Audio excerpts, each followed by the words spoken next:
Hi, this is Larry with ManCave Mayhem. Today I am doing some crazy running around as a result of my Ram, my 2021 Ram Rebel truck, which has already had an engine replaced at 40,000 miles. And now at 49,000 miles, I had another check engine light, a P307, basically on the same cylinder as last time, which ended up being a bad engine.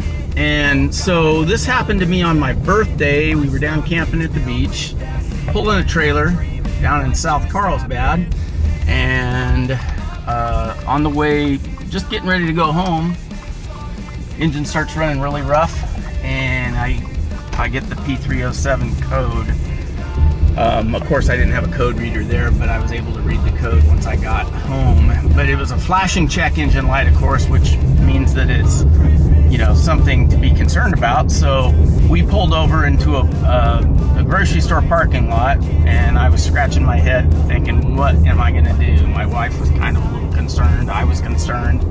Now, mind you, the truck's halfway paid off. I kind of wanted to you know, live with this truck a while, although I haven't had much patience with the Ram product. I love the truck and I hate the truck. And the main reason I hate the truck is just because I haven't had any luck with reliability. I know all you Ram fanboys are going to be upset with me, but I think every vehicle nowadays is going to have issues. It just seems like it because of the complexity of the vehicles and all the regulations that are put on them by the EPA and everything else that goes on in making a vehicle. And I understand that, but still, my luck with the vehicle has been nothing but bad luck, and I've invested a lot of time, a lot of money into it, adding things to it that I wanted to, you know, use to improve it, and it's been a great truck in that respect, and in the options and everything. I really like the truck, the comfort, you know, quietness, the ride, all that stuff. I'm not knocking. I'm just knocking the reliability part of it. And I need a truck that's going to be reliable. I don't know if that's even possible. So before you go bashing me for what I purchased, just realize that I don't know if it's possible to have a truck that's reliable anymore. But I'm going to give it a shot, and that's why I purchased a 2024 F-150. And the way this worked out was kind of nice because I happened to just stroll into the dealer after I dropped the Ram off, and they made me a deal on a truck that I didn't think they could even do, but because they haven't even seen the Ram yet. Not that it's in bad shape looks wise, but I told them, I was honest with the dealership and said, hey man, the engine's blown up on it, or it possibly could be blown up, and that's kind of what's going on. So they ran the VIN number, and they gave me $2,000 over what I owed on it, and they gave me a $2,000 rebate from Ford and put me in a new Ford truck. It's unfortunate because now my payments start over again, and all that equity that I had in the truck is gone. But I'm hoping, being that this F-150 is running, I got a little longer bed, which will help me in my uses. It's not quite as fancy of a truck, although it's pretty nice. It's an XLT F-150 with a few options on it, and it's also got the 6.6 foot bed, which is nice because I can put things in the back and not have to try to put them in sideways like bikes or motorcycles and stuff. So that's kind of where I'm at. I'm heading over to the dealer right now. They called me back. The service person that was there told me that he suspected that it could have been a catastrophic engine failure. So, but when they came up after the test, they're saying, now mind you, this is on the same cylinder, they're saying it's just a fuel injector. Now, when I took that truck into the dealer, they didn't know that I had an extended warranty. So, of course, they told me, and I quote, unless the item is touching oil, then it's not covered under the drivetrain warranty. So they installed an unnecessary fuel injector into the bad cylinder, which I'm assuming probably started to have the roller bearing issue. I'm guessing that it probably, those roller bearings on the lifter probably hung up for a second and then they just kind of let go. And that's why I had the flashing check engine light. And that's why later as I drove off, the flashing check engine light went away and it smoothed out. So I really don't think that was a fuel injector. I think what happened was the cam was starting, the lifter was starting to fail on the cam. So anyhow, I just wanted to put that in to explain the situation. So I think it's odd that there's just a fuel injector issue.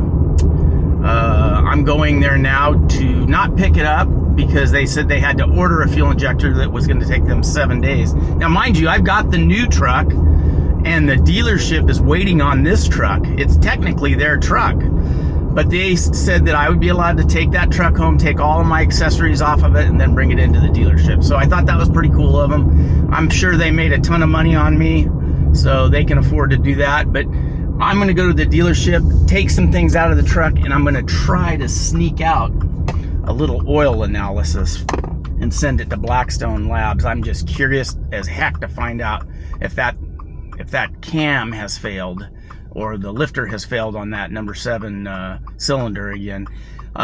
So I'm going to do this, and hopefully, with the snap of my fingers, I can come back with a result for you guys. And like I said, there's tons of people out there that have these trucks that have went 300,000 miles. I don't know why this is happening to me. I have no idea, but it happened. Maybe I just got bad luck. Anyhow, I'll be back with you when we get to the dealership and we can try and figure this out. Like I said, I'm just going there to take some things out of my truck, and hopefully I can sneak out, depending on where the truck's parked, I'm going to sneak out a little oil sample and send it off to Blackstone.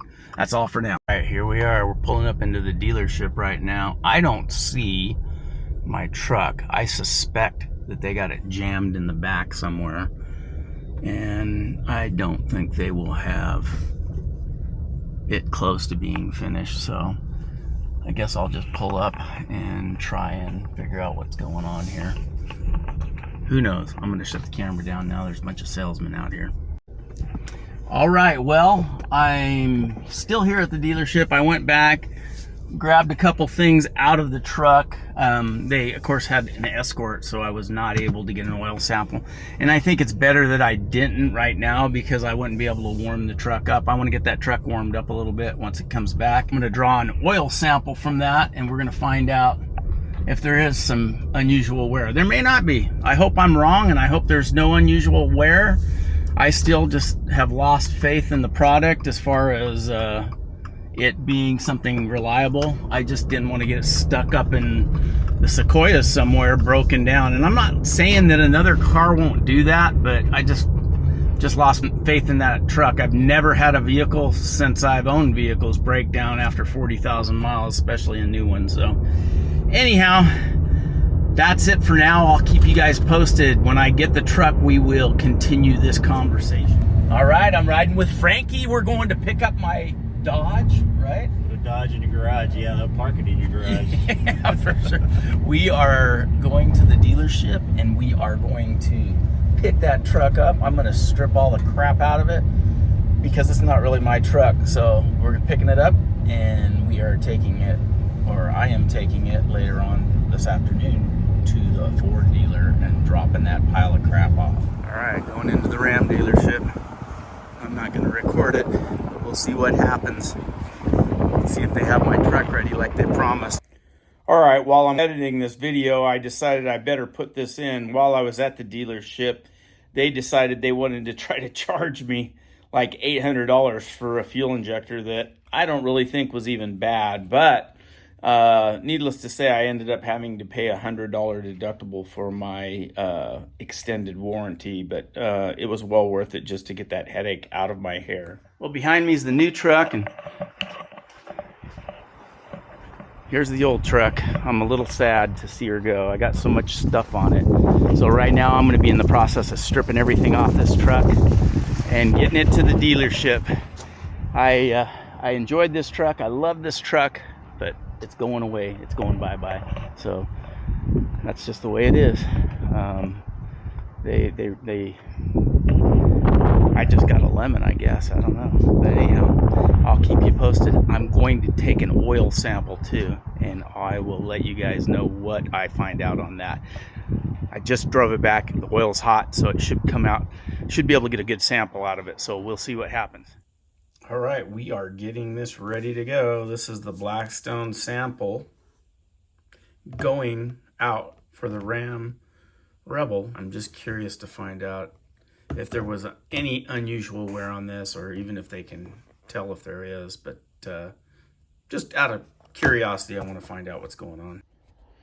I'll have to update you guys in a later video as to what I found out about that Ram oil sample. I want to get this video up and posted so I can post some other videos regarding the Ford truck, but I will keep you posted and let you know what I find out.